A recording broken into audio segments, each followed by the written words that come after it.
Welcome to Ask Trinity Archives. I'm Marissa Maggs. And I'm Joe Lipinski. And we are two archivists working in the archives of Trinity Church, Wall Street. Our question today is the Trinity pedestrian bridge historic?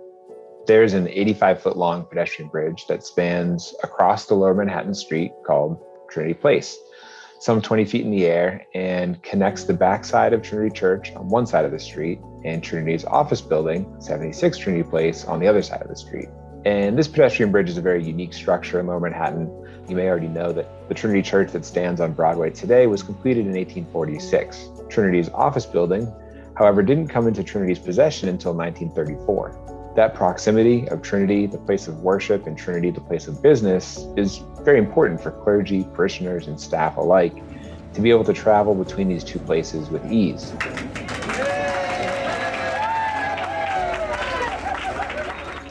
And for about 50 years, that proximity alone was enough.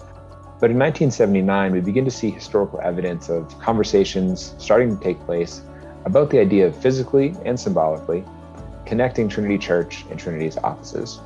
And a pedestrian bridge became the desired solution to all of those growing needs.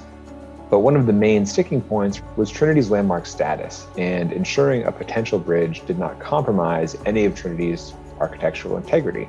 Well, the bridge's architect, Lee Harris Pomeroy, drew heavily upon another downtown pedestrian bridge for inspiration and to ensure historic relevance. The Low Bridge at the intersection of Broadway and Fulton, right next to Trinity Parish's St. Paul's Chapel, was built in 1866 as a way to cross the increasingly chaotic and hazardous Broadway. The Low Bridge was torn down just 2 years later, but the point is, the Low Bridge just happened to be the only other one that stood in the shadow of another Trinity Parish church building. So while Trinity's pedestrian bridge may look like it's been there for 100 years, again, it was only completed in 1989, it was very intentionally made to look much older than that. The materials and the design complement the wrought iron fencing which surrounds Trinity Church and its churchyard, but several other design elements of Trinity's bridge specifically echo that short-lived Low Bridge, which stood just a few blocks north some 120 years prior.